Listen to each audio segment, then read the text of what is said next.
Paga. Ahí. Bien, silencio. Vamos a ver, tiene que ser un poco rápido porque hemos perdido unos 15 minutos.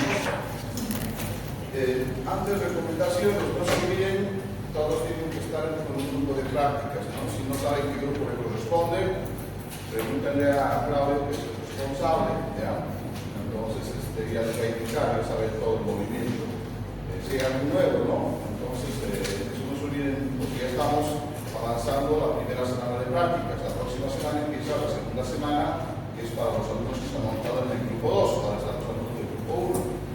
Bien. No se olviden de estudiar, navegar la práctica, que tienen que estudiar, o ver los dos enlaces que están en Teams y YouTube, eso nomás tienen que ver para la práctica. Bueno, pero eso también les va a servir porque parte de aquí entra en la práctica. Vamos a hacer esta primera clase donde vemos generalidades en biología y anatomía del globo ocular. Vamos a ver aspectos generales, repasar la anatomía normal del ojo, identificar las etapas del desarrollo embriológico y reconocer las enfermedades congénitas más frecuentes. Bien, esta presentación ya la tienen en Teams, está en Teams subido, así que no se están anotando ni nada. Todas las clases yo se las dejo a ustedes. Bien, pero vamos a desarrollar. ¿Qué es oftalmología? Oftalmología viene de la palabra griega, oftalmos, que significa ojo, y logos, que significa tratado, ¿no?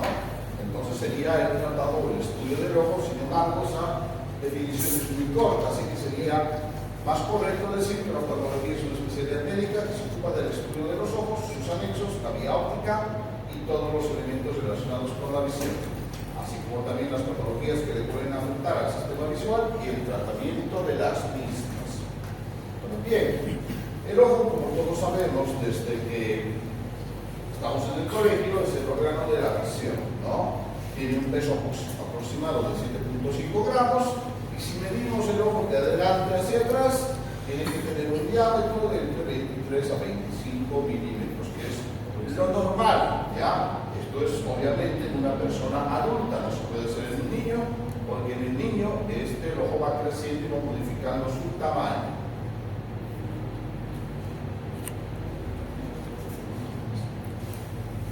Bien, función del ojo. La función del ojo es primero recibir los estímulos del exterior. No todos los estímulos luminosos, el ojo los recibe. Pero ¿para qué el ojo recibe todas las imágenes? Para transformar y convertir las imágenes en impulsos nerviosos que serán enviados al cerebro donde se procesa la información visual. Es muy importante que ustedes entiendan esto.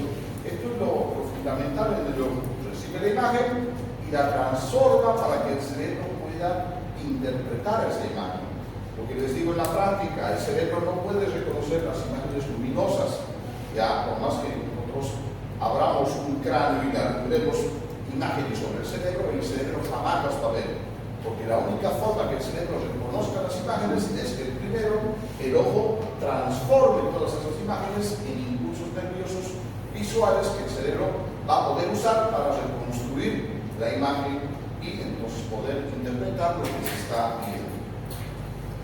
El ojo obtiene una imagen a través de un sistema óptico y la enfoca sobre una capa sensible denominada retina. Entonces todo el diseño del ojo está hecho para que obtenga una imagen lo más nítida posible, y esta imagen nítida debe ser proyectada sobre una membrana interna que se llama retina, que vamos a ver enseguida. Se considera que el ojo es uno de los órganos de los sentidos más importantes porque la mayoría de la información que nos relaciona con nuestro entorno ingresa principalmente por los ojos, lo cual hace que sea de mayor importancia en cuanto a los otros sentidos. Bien, historia.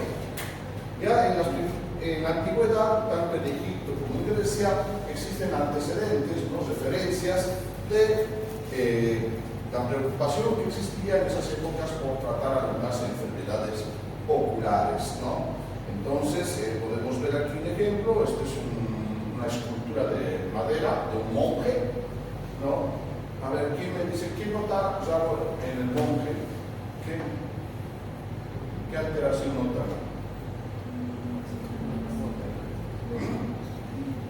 No nota nada. Está normal.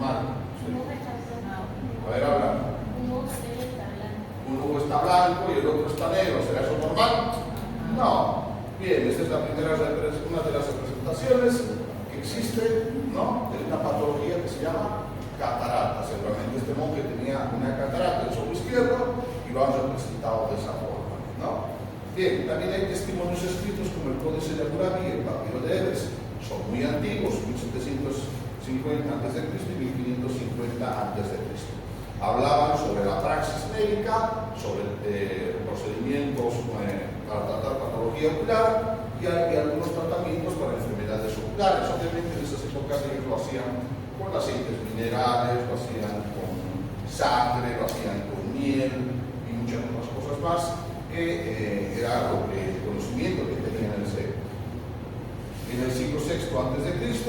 aparece la primera descripción escrita de un procedimiento quirúrgico para operar una patología que justamente es la catarata. Esto surge en la India y estaba escrito por un médico llamado Susruta. Entonces este médico es el primero que deja un protocolo de cómo operar una patología ocular, en este caso la catarata. Obviamente lo han hecho con medidas de esa época rudimentarias y con alta probabilidad de que se compliquen las cirugías por el poco conocimiento que se tenía. Ya después de Cristo, en el siglo XIII, aparecen los primeros anteojos. Si bien es cierto que en la historia hay antecedente de que algunas personas ya notaban que algunos cristales pulidos colocados delante del ojo podían mejorar la visión, el uso se hace más frecuente a partir de que los primeros monjes, o sea, los monjes italianos, empiezan a hacer habitual el uso de estos cristales para mejorar su visión.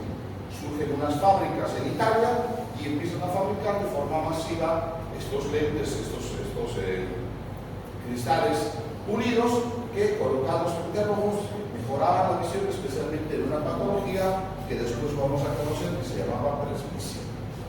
En el 1604, Johannes Kepler, que es un astrónomo y físico, ha publicado un tratado muy bueno sobre óptica, donde se dedica a aplicar la óptica en el funcionamiento del ojo humano. En 1805 aparece el primer hospital dedicado solamente a la oftalmología, esto en Londres. En 1850 ocurre uno de los hechos más importantes dentro de la oftalmología. Un médico llamado Helmholtz inventa un aparato que es fundamental. Ese aparato se llama el oftalmoscopio. Esto no tiene que olvidarse de aquí en adelante jamás. ¿Por qué es importante este aparato? Porque este aparato nos permite ver las estructuras internas del ojo. Hasta esa fecha no se podía ver qué pasaba dentro del ojo. Para saber qué había pasado dentro del ojo, había que esperar que el paciente se muera, sacarle el ojo y ver qué tenía dentro del ojo. Entonces, no se podía ver. No se puede ver porque el ojo por dentro es oscuro. Por más que yo ponga ojo por ojo, jamás voy a ver lo que hay dentro del ojo. Es totalmente oscuro. Pero este aparato me permite ver el interior del ojo. Y entonces esto revoluciona la oftalmología porque amplía mucho entonces las patologías y los diagnósticos, en este caso también de patología interna ocular. En 1910 Albert Gustman inventa la lámpara de hendidura. La lámpara de hendidura es un aparato, ¿no?, que normalmente hay en todos los consultorios oftalmológicos, donde el oftalmólogo entonces lo sienta al paciente frente al aparato y recibe para hacer el examen de los ojos, ¿no? Entonces está sobre una mesa, es un aparato grande. En 1946, Perry es el primer médico oftalmólogo que introduce el microscopio a quirófano. El ojo es un órgano muy pequeño, entonces operarlo sin muchos riesgos, sin a simple vista, ¿no? Entonces se ha adaptado microscopios especiales para que la cirugía ocular se haga a través del microscopio. Y actualmente el gran porcentaje de las cirugías oculares se hace a través del microscopio ocular, no se hace a simple vista. En 1963 existe la primera aplicación del láser para tratar patología ocular, eso por el doctor Swain. Bien. Bueno, el sistema visual se compone de tres partes: el globo ocular, los anexos y las vías ópticas. Vamos a ir hablando de cada uno. Lo más importante, la anatomía del globo ocular, esto es lo que me tienen que saber para la práctica y lo que estoy preguntando. Bueno, el globo ocular, para estudiarlo, nosotros lo dividimos de una forma fácil en 3 capas y 3 capas. ¿Ya? Va a tener 3 capas, una capa externa, una capa media y una capa interna. Entonces, tiene 3 envolturas en orden. La capa externa está formada por 2 elementos, la esclera y la córnea. Bien, la esclera, vamos a dibujar acá para que se entienda. La esclera es un tejido blanquecino que rodea a todo el globo ocular. Es la primera capa, la capa que se ve cuando examinamos el ojo, ¿no? Es un tejido blanco que rodea casi completamente a todo el ojo. También lo vemos cuando miramos los ojos de una persona, ese blanco es parte de la esclera. ¿Cuál es la función de la esclera? Su función es proteger el ojo. Es una capa dura, fibrosa, cuya función es la protección ocular. ¿Ya? Entonces, más que todo es proteger el ojo. Sin embargo, en la parte anterior de nuestro ojo no tenemos esclera, no está blanco atrás, no hay una membrana transparente convexa. Esta membrana se llama córnea. Esta córnea tiene una función óptica principalmente, es decir, va a intervenir en el proceso de la visión. Entonces, esa es la capa externa, la primera capa que se ve del ojo, ya formada por la esclera o esclerótica, que es lo mismo, y la córnea. Segunda capa, la capa media se llama uvea. Esta capa uvea es una capa pigmentada, oscura, y está compuesta por 3 partes. La primera parte de la uvea es una pequeña membrana que tiene color, y esta membrana se llama iris. El iris es esta parte de color, que le da el color a mis ojos. Eso es el iris. ¿Ya? Una membrana pigmentada que tiene un color, y ese color depende de la cantidad de pigmento que tenga el iris. Mientras más oscuro o mientras más pigmento tenga, más oscuro es el iris. Mientras menos pigmento, más claro va a ser el iris, ¿no? El iris actúa como un diafragma, dice acá, ¿no? Entonces, eso es que el iris tiene al medio un agujero. Este negro que viene al medio es el agujero y se llama pupila. ¿Ya? Lo que hace el iris es regular el tamaño de la pupila. Puede hacerla más pequeña o puede hacerla más grande. Al hacer eso, el iris regula cuánta luz va a ingresar al ojo, ¿no? Cuánto necesita de luz que ingrese al ojo. Entonces es un regulador que tiene el ojo de la luz que ingresa. Esa es la primera parte de esta capa media llamada uvea. La segunda parte de la uvea está formada por un engrosamiento. Este engrosamiento se llama el cuerpo ciliar. El cuerpo ciliar, entonces, es un engrosamiento de la capa media que tiene una función principal, y esa función es sostener en su interior a un lente natural que todos nosotros tenemos. Este lente interno se llama cristalino. ¿Se acuerdan? Cristalino. Este lente está dentro de nuestro ojo, todos tenemos este lente interno, y está sostenido en su posición por el cuerpo ciliar. Finalmente, el cuerpo ciliar se completa con una membrana que une ambos cuerpos ciliares, y esa membrana se llama coroides. La coroides es una membrana llena de vasos sanguíneos, por lo tanto, su función es nutrir las estructuras internas oculares. Entonces, ahí hemos visto la capa media. Bien. Finalmente llegamos a la capa más interna. La capa más interna, o tercera capa del ojo, se llama retina. Esta capa está acá. Y la retina se considera la capa más importante del globo ocular. ¿Ya? ¿Por qué es la más importante? Porque la retina es donde las imágenes se transforman de señales luminosas a impulsos nerviosos. Ahí ocurre la conversión de toda la luz en impulsos nerviosos. ¿Y cómo es que la retina puede convertir las imágenes, las ondas, en impulsos nerviosos? Eso es porque la retina está llena de unas células especializadas, y estas células especializadas se llaman fotorreceptores y solamente están en la retina. Por eso que si la retina falla, de nada sirve el resto del ojo, porque esto hace la conversión de la información externa en una información interna que son las señales nerviosas que el cerebro va a poder reconocer. Entonces, con eso hemos visto las tres capas del ojo: capa externa, capa media y la capa interna. Y también hemos visto cuál es la función de cada una de estas capas. Pero hemos dicho que también el ojo tiene tres cámaras. Vamos a ver. Las cámaras son espacios que se generan dentro del ojo. Aquí tengo un espacio, aquí tengo otro espacio y aquí tengo un tercer espacio. Esas cámaras tienen nombre. El primer espacio que está entre, ¿esto qué era?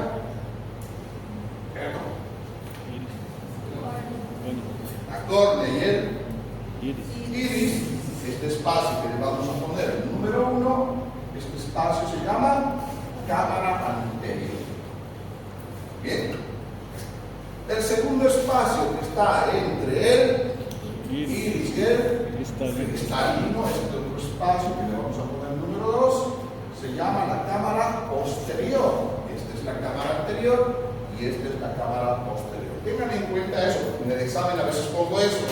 Ya indique por qué está limitado la cámara posterior. Entonces, está entre el iris y el cristalino. Así ponemos en el examen práctico escrito. Bien, estos dos espacios, como se dan cuenta, están unidos por la pupila, el agujero del iris, conecta los espacios. Así que en estas dos cámaras hay un mismo líquido. Ese líquido de la parte anterior del ojo, que llena la cámara anterior y la cámara posterior, se llama humor acuoso. El humor acuoso es un líquido completamente transparente, ¿ya?, que sirve y ayuda a nutrir las estructuras anteriores oculares. Esa es su función. Pero tenemos un tercer espacio. Este tercer espacio está acá, entre el y la retina. Este tercer espacio se llama cámara vitreal. Y en su interior hay otro líquido transparente que se llama humor vítreo. Pero el humor vítreo es más espeso, es más gelatinoso. Por eso también se le conoce como la gelatina vítrea o el gel vítreo. Lo van a ver así en los libros, ¿no? Y la función del humor vítreo no es nutrir. La función del humor vítreo es revelar y ayudar a que el globo ocular mantenga su forma.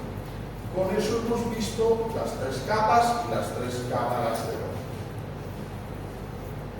Sin embargo, hay más cosas importantes en la anatomía. Y dentro de estas cosas importantes tenemos en primer lugar que el ojo tiene una membrana muy importante en la parte anterior. Una pequeña membrana solo en la parte anterior del ojo. Esta membrana se llama conjuntiva. Empieza donde termina la córnea, de ahí cubre un poco la esclerótica anterior, de ahí se dobla cuando llega al párpado y termina cubriendo la parte posterior del párpado. La conjuntiva se ve así: una membranita pequeña que cubre la parte anterior de la esclera, llega al párpado, se dobla y cubre la parte posterior del párpado. Esa membrana es transparente, no la vemos, pero está ahí y es muy importante, como vamos a explicar después. Bien, otra cosa que también vemos que es muy importante es que detrás del ojo sale un nervio. Este nervio es el nervio óptico. ¿Cuál es la función de ese nervio? La función de ese nervio es llevar todo lo que la retina ha transformado en impulsos nerviosos, toda esa información visual, del ojo al cerebro. Esa es la función del nervio. Es el único nervio que puede hacer eso. No hay ningún otro nervio que haga esa función. Entonces, si este nervio es afectado por alguna enfermedad, hasta podemos quedarnos ciegos, ¿no? Es como el cable de un televisor. De nada sirve que mi tele esté bien si su cable está dañado y que chupa la pared, no va a funcionar. Entonces, este es el cable que lleva la información visual del ojo al cerebro. Bien. Ahora, ¿qué es lo que nosotros vemos cuando lanzamos la visión de un paciente o el ojo de un paciente? Y en la vista anterior tenemos que encontrar lo siguiente. las cejas, los párpados, las pestañas, la esclerótica, la córnea, que es difícil ver de frente, porque es transparente, el iris, la pupila. Delante de la esclera, ¿qué va a estar? ¿Qué? La conjuntiva, que no la vemos porque es transparente. Eso es lo que vemos cuando tenemos que revisar a un paciente, es lo que tenemos que encontrar. Vista lateral es la que ya hemos visto hace un momento, hemos analizado. Pero ¿qué vemos cuando observamos el interior del ojo? Cuando nosotros los oftalmólogos revisamos el interior del ojo, nos encontramos con esto. Vemos una membrana naranja que cubre el ojo por dentro. Esa membrana naranja es la retina, ¿ya? La retina es la capa que cubre el ojo por dentro. Por eso les digo, si nosotros estaríamos dentro de un ojo, toda esta pintura blanca sería la retina, porque es la que cubre por dentro las paredes del ojo, ¿no? Bien, pero en el ojo humano la retina tiene una coloración naranja. Destacan dos cosas en la retina. Primero, una zona que se ve más oscura. Esta zona más oscura recibe un nombre que se llama mácula. La mácula, que es parte de la retina, es la retina que tiene una coloración más oscura. Esta retina está especializada en la visión fina, en la visión pequeña. Gracias a esta zona de la retina más oscura, nosotros vemos nítido, vemos cosas pequeñitas. ¿Ya? Entonces la mácula es fundamental para la visión de precisión, porque aquí está concentrada la visión fina. El resto de la retina no me da una visión fina, me da una visión más gruesa, de menos resolución. Otra cosa que llama la atención cuando miramos el interior del ojo de las personas es este círculo que vemos acá. Este círculo que ven es el nervio óptico. El nervio óptico se forma a nivel de la retina. ¿Ya? A ver, algo que preguntaba en la práctica. ¿Cuántos pares craneales tenemos? 12.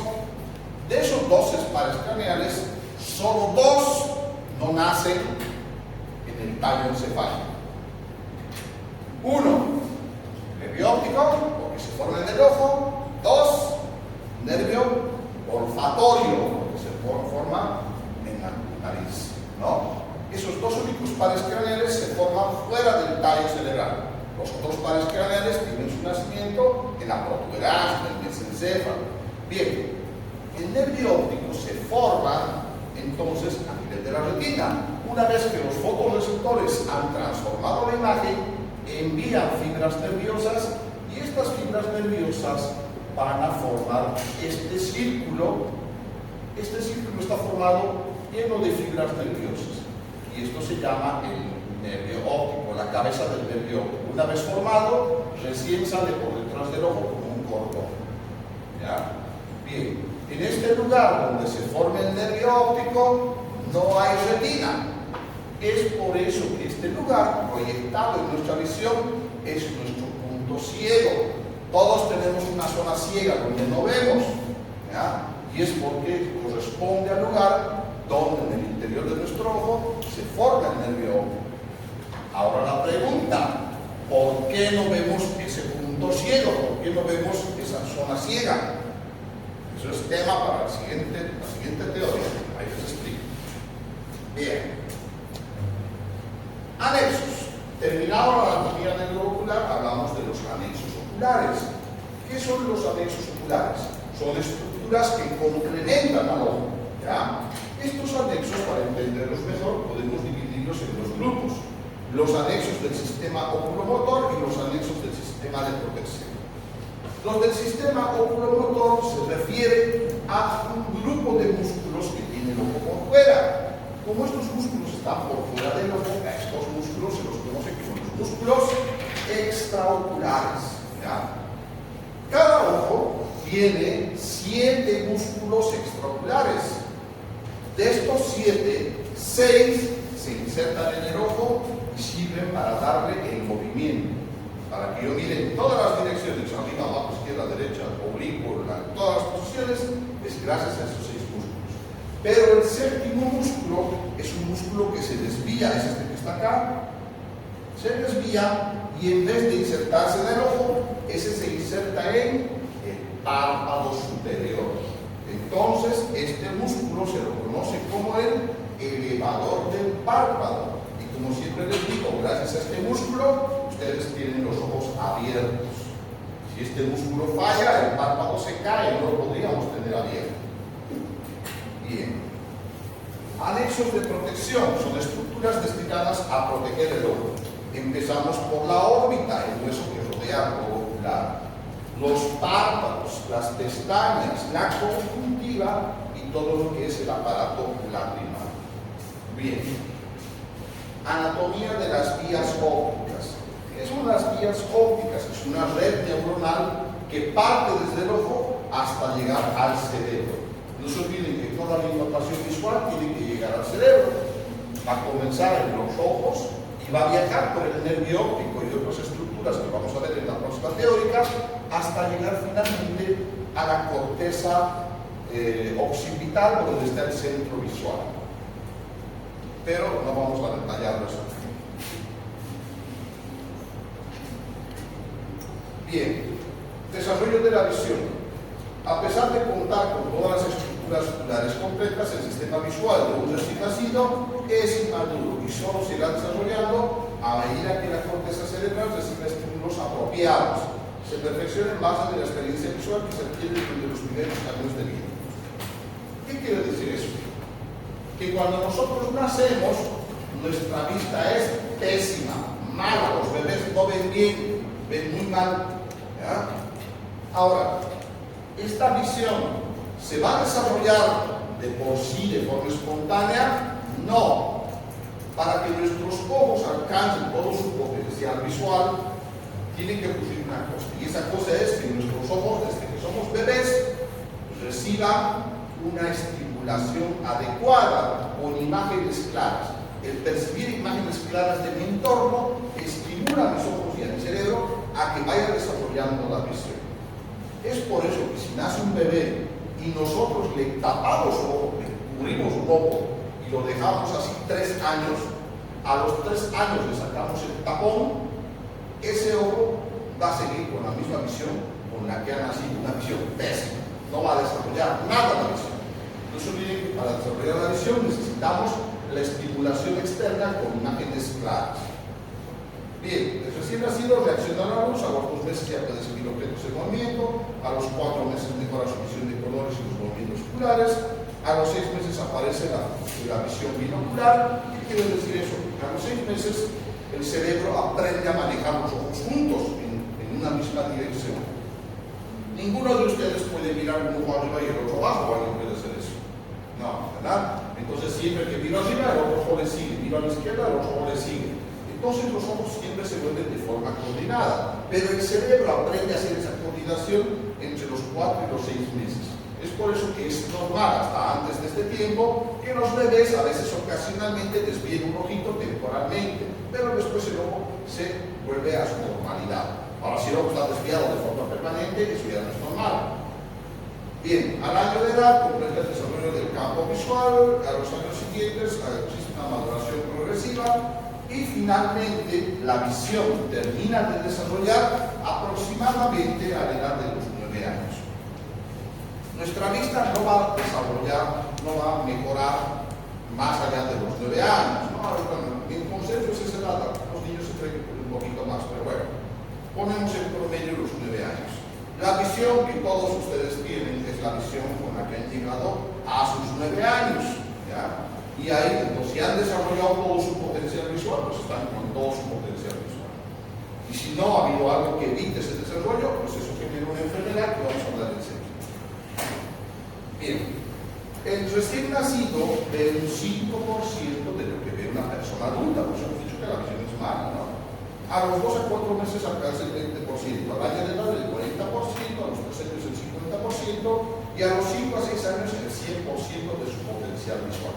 Pero si bien a los 5 o 6 años alcanza el 100%, esta visión es inestable todavía y puede verse afectada por algo que impida la correcta estimulación. No será hasta los 9 años donde la visión termina de madurar y termina el desarrollo de la visión. En este periodo, el sistema visual, desde que nace hasta que cumple los 9 años, es muy vulnerable, de forma que la falta de estímulos visuales adecuados puede provocar una enfermedad que se llama ambliopía. ¿Qué es la ambliopía? La ambliopía es cuando una persona tiene mala visión, pero la causa es porque cuando eras niño no has recibido la suficiente estimulación visual. Algo ha evitado que el ojo se estimule adecuadamente. ¿Qué puede ser ese algo? Puede ser un párpado caído, el niño ha nacido con su párpado caído y eso no deja que el ojo se estimule. Puede ser una medida alta, si ha nacido el niño con una medida muy alta y no usa lentes, va a percibir imágenes borrosas, no van a ser suficientes para estimular. Si el niño nace con alguna obstrucción en la vía visual, no va a desarrollar y el niño va a tener la ambliopía, es decir, la falta del desarrollo visual porque no ha habido buena estimulación. La ambliopía en la niñez sí tiene tratamiento, pero si la ambliopía se detecta tarde, cuando ya la persona ha superado el desarrollo visual, no hay ningún tratamiento que mejore la visión de esa persona. La ambliopía también se conoce con los nombres de ojo flojo, ojo vago y ojo perezoso. Tal vez pueden escuchar alguna vez: doctora, tengo el ojo flojo, tengo mi ojo vago. ¿Qué significa? Que ese ojo no ve bien. ¿Por qué? Porque de niño algo ha evitado que ese ojo reciba una buena estimulación. Bien. Embriología. La embriología siempre ha sido un capítulo, para mí ha sido siempre muy denso, ¿no? Difícil de entender cuando lo estudiante con ustedes. Por eso lo he tratado de hacer de la forma más sencilla posible. Así que prestemos atención para no perdernos. El desarrollo embrionario, y bueno, todo nuestro cuerpo se basa en 3 hojas germinativas: el ectodermo, el mesodermo y el endodermo. Sin embargo, el desarrollo ocular va a incluir solamente a las hojas del ectodermo y el mesodermo. Ahí sale la pregunta del examen: ¿cuál es la hoja germinativa que no interviene en el desarrollo ocular? ¿Cuál sería la respuesta? ¿Ah? Endodermo. No, esa es la respuesta. Bien, vamos a hablar en primer lugar del ectodermo. El ectodermo, ¿ya?, principalmente va a formar el sistema nervioso embrionario. Inicialmente el ectodermo está con una placa, aquí lo ven de color verde. El ectodermo está así. Con el desarrollo embrionario, este ectodermo se va a cerrar así y finalmente se va a convertir en un tubo. Pasa de placa a tubo, ¿no? Placa, ectodermo, pero como va a formar el sistema nervioso, se le llama la placa neural. Y cuando se cierre y forme el tubo, pasa a llamarse el tubo neural. ¿Entendieron? Bien. ¿Por qué nos interesa esta parte del desarrollo del sistema nervioso? Porque a partir de acá se desarrollan los ojos, ¿ya? Entonces eso es importante que entiendan esta conversión de la placa del ectodermo a tubo del ectodermo. Cuando se convierte en tubo el ectodermo, de ahí se van a desarrollar todas las estructuras del sistema nervioso, como vamos a ver acá. Entonces, este tubo que se ha formado en la parte cefálica va a diferenciarse en 3 estructuras primitivas, que son el prosencéfalo, el mesencéfalo y el rombencéfalo. Entonces, las estructuras son las iniciales del sistema nervioso central.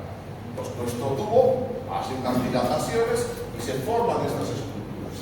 La parte inferior del tubo, la parte caudal, se va a adelgazar y va a ser la que va a formar la médula espinal. Los ojos van a aparecer acá en el prosencéfalo, en la parte anterior del prosencéfalo.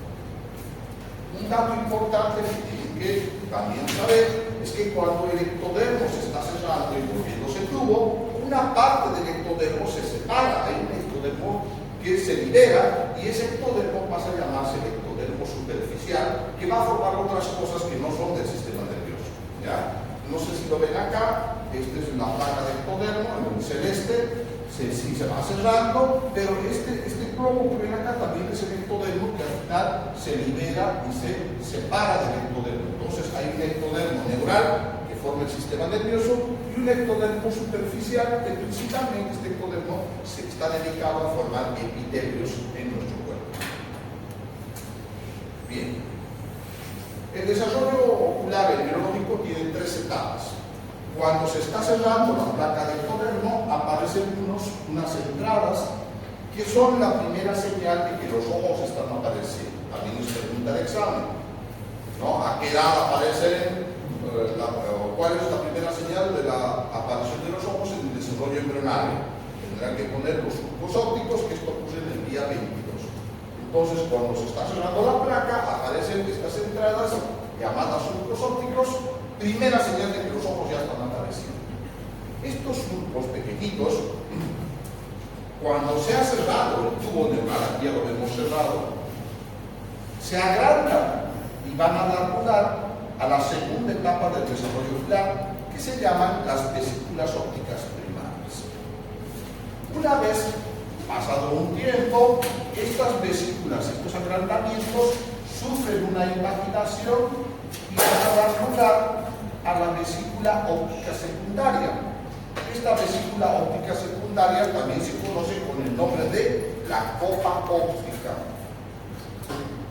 La copa óptica, que es como una copa de vino que está echada. Ahorita vamos a entender por qué es importante esto. Entonces son las tres etapas del desarrollo embriológico: surco óptico, vesícula óptica primaria y vesícula óptica secundaria. Cuando se forma la copa óptica, que es esto de acá, miren cómo va tomando la forma del ojo, ¿no? Y ahí ya va surgiendo el ojo. Y lo que habíamos dicho, los ojos aparecen en el proceso. Pero hasta ahora hemos hablado solamente de ectodermo. ¿Qué hace el mesodermo? El mesodermo aporta los elementos de nutrición, principalmente para formar los vasos sanguíneos, los elementos de soporte, como la grasa orbitaria, la órbita, y elementos de protección, así como el aparato motor ocular, los músculos extraoculares. Pero para entenderlo, el mesodermo, esto es la copa óptica formada por el ectodermo, y aquí alrededor está el mesodermo, y va a terminar de formar las otras estructuras que vamos a ver a continuación. Entonces aquí hay un detalle que nos muestra que se forma del ectodermo, que se separa, se va a formar varios epitelios de los tejidos oculares, como el epitelio de la córnea, el epitelio de la conjuntiva, el epitelio de los párpados, etc. Pero también se forma el lente interno del ojo y el cristalino. Del ectodermo neural, que forma la copa óptica, principalmente destacan la formación de la retina y el nervio ojo. Y del mesodermo, que es el tejido circundante, se forman los vasos sanguíneos, la esclerótica, bueno, los músculos extraoculares, las paredes orbitarias, la grasa orbitaria, etc. Son varios elementos. ¿Ya? Bien. Puede que en algún libro lean la palabra mesénquima. El mesénquima es una especie de sustancia que deriva principalmente del mesodermo. Hablar de mesodermo y mesénquima es casi lo mismo, ¿ya? Por si acaso. Bien, el cristalino, el lente interno, este lente interno, como les acabo de decir, se va a formar a partir del ectodermo que se separa del ectodermo superficial. Aquí está la copa óptica, ese ectodermo superficial va a liberar un pedazo, y ese pedazo se ubica dentro de la copa óptica y se va a convertir en el cristalino. Eso empieza a partir de la cuarta semana. Un dato muy importante para entender la patología congénita es este: cuando se está formando la copa óptica, que la vemos acá, ya, en la parte inferior de esta copa óptica aparece una abertura, una hendidura. Esta abertura se conoce con el nombre de fisura embrionaria, o también fisura coroidea o fisura hiaroidea. ¿Por qué aparece esta especie de agujero alargado debajo del ojo? Porque este agujerito alargado va a dar lugar a que pueda entrar una arteria que no tenemos de adultos. Esa arteria se llama la arteria hiaroidea. Esta arteria ingresa por esta abertura y va a ayudar a irrigar el ojo embrionario. Pasado cierto tiempo, esta arteria que ha cumplido su función va a desaparecer y ya no la tenemos de adulto, la arteria hiaroidea. desaparece. Y como la arteria desaparece, esta abertura que había, la fisura embrionaria, también se cierra. ¿Ya? Ese es un proceso normal que ocurre. Aquí lo vemos, la arteria hialoidea ingresa, irriga y después se retrae y desaparece. Y en su lugar queda un canal transparente que se llama el conducto hialoideo. Los párpados también dentro del desarrollo dentro de la matriz están unidos, pero al séptimo mes ya se separan. Bien, entramos a la última parte. Malformaciones congénitas. La etiología de las malformaciones oculares es compleja e incluye factores ambientales y factores genéticos. Sobre los factores genéticos es muy difícil incidir, porque nadie dice o nadie piensa que puede nacer un niño con malformación y que tiene alguna falla genética. Es algo que a veces es difícil de prever, ¿no? Pero los factores ambientales sí son algo que sí podemos, es un factor que nosotros podemos modificar. Dentro de las causas ambientales que pueden predisponer a malformaciones tenemos agentes químicos, agentes biológicos y agentes físicos. Agentes químicos, a ver, díganme qué químicos pueden llevar a la malformación. ¿Qué químicos en el embarazo? ¿Ya? ¡Hala! Sustancias químicas que podem interferir em desenvolvimento. ¿Cuál?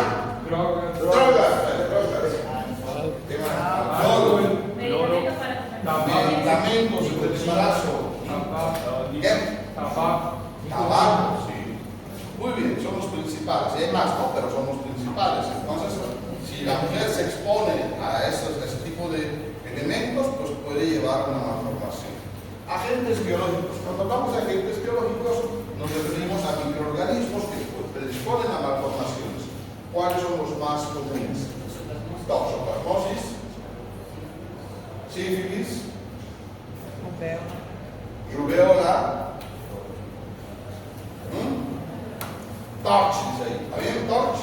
Torch, pues toxoplasmosis, rubéola, citopegalovirus, herpesvirus. Entonces son los principales, ¿no? ¿Qué hay más? Zika, etc. Entonces, si la mujer cursa en el embarazo con alguna de estas enfermedades, puede el niño nacer con malformaciones. Finalmente tenemos agentes físicos. ¿Cuáles son los agentes físicos que pueden predisponer malformación? Son las quemaduras, por ejemplo. Quemadura, un poco difícil. Trauma, ¿sí? Y uno de los principales, radiación. La radiación. No se olviden, ¿no? Por eso las embarazadas en un estudio radiológico tienen que poner una placa de plomo para proteger. Bien, esto que hemos hablado, ustedes tienen que preguntar si es que alguna vez atienden a un bebé con malformación congénita. Tienen que decirle, mire señora, esto puede tener causa congénita o puede tener causa ambiental. A ver, veamos, usted durante el embarazo toma algún medicamento, bebiendo alcohol, todo lo que hemos hablado, ¿no? Bien. Vamos viendo las principales malformaciones. Una de las principales malformaciones es el coloboma congénito. Coloboma significa que el niño nace con un tejido incompleto, que le falta una parte del tejido. ¿Ya? Normalmente la mayoría de los colobomas se debe a que la fisura embrionaria, esta abertura que aparece en el ojo, no cierra completamente en algún lado. Y si no cierra en algún lado, ahí es donde no se va a formar el tejido ocular. Principalmente se ven varias estructuras oculares, puede ser una malformación aislada o puede ser parte de un síndrome genético. Siempre que un niño tenga más de una malformación, piensen que es síndrome, no malformación aislada. Muy parecido con una espina bífida, por ejemplo. Claro. Todas esas malformaciones son, hay que pensar en síndrome. ¿Ya? El coloboma se refiere a que el niño, como vemos acá, por ejemplo, le falta un pedazo de iris. ¿No? Así tiene que nacer, no es que un accidente es un coloboma, no. Tiene que haber nacido así, con una falta de pedazo de iris. Puede haber coloboma de párpado. En este caso, la causa no es el cierre de la fisura embrionaria, es una malformación de la capa mesodérmica del párpado. También nos encontramos con coloboma de cristalino. El cristalino es un lente circular, pero aquí vemos que le falta un pedazo. Coloboma de retina o retinotoroideo, aquí vemos el nervio óptico, pero aquí vemos que falta un pedazo de retina. coloma de nervio óptico. Vemos que se ha formado la retina, pero no vemos el nervio óptico. En vez del nervio óptico aparece un tejido blanquecino porque no ha habido formación del nervio óptico. Otra de las malformaciones comunes es la microftalmia y la anoftalmia. ¿Qué es microftalmia? Microftalmia es cuando el niño nace con un ojo más pequeño de lo normal. Y anoftalmia es cuando nace sin ojo en la cavidad ocular. ¿Ya? Bien, tiene varias causas. El ojo puede tener visión o no puede tener visión cuando es microftalmia, pero eso también influye en el desarrollo de la pared orbitaria. Cuando el niño no tiene ojo o nace sin ojo, la órbita queda pequeña y eso va a generar que los niños crezcan con una simetría facial. Una patología muy interesante en este caso es la ciclopía y la sinoftalmia. Ciclopía, el niño nace con un solo ojo. Sinoftalmia, el niño nace con los ojos unidos, bastante pegados. Son malformaciones muy raras y en la mayoría de los casos incompatibles con la vida porque vienen con severas malformaciones neurológicas. ¿Ya? Incluso pueden ver que esto que ven acá se llama probóscide, esto es la nariz que está encima del ojo. ¿Por qué surgen estas malformaciones? Estas malformaciones se deben a un defecto que se llama la holoprosencefalia. ¿Qué es holoprosencefalia? Habíamos dicho que el cerebro primitivo se llama prosencéfalo. Este prosencéfalo tiene que sufrir una división. Se tiene que dividir en diencéfalo y en telencéfalo. Una vez dividido, esto se va a convertir en lo que tenemos actualmente, el hemisferio cerebral derecho y el hemisferio cerebral izquierdo.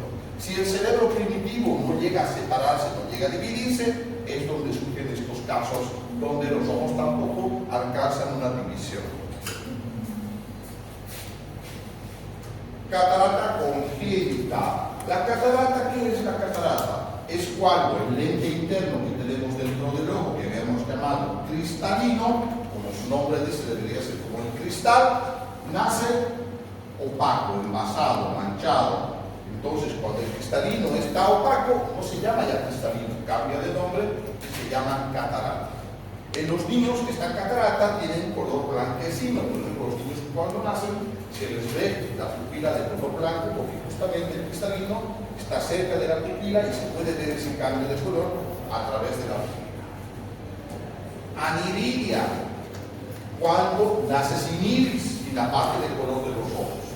Normalmente se asocia a un tumor malito que se llama el tumor de Wills. Cristoftalmia, cuando en vez del ojo nace una membrana de piel. Aquí abajo hay ojos, sí, pero es un ojo que no sirve normalmente. Macroftalmia, cuando un ojo nace con un ojo muy grande, que puede tener varias causas, ¿no? Causas tumorales, por alteraciones de la presión de ese ojo, etc.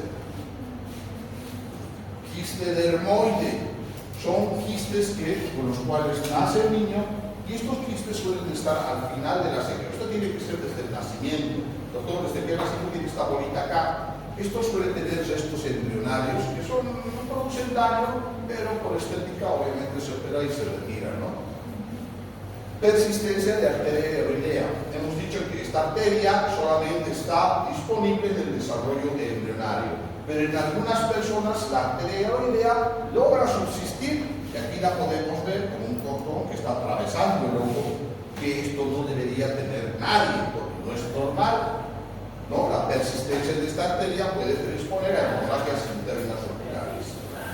Hipertelorismo. Hipertelorismo es cuando las órbitas nacen muy separadas, ¿ya? Y eso da una fase típica donde los ojos están bastante separados y una nariz plana.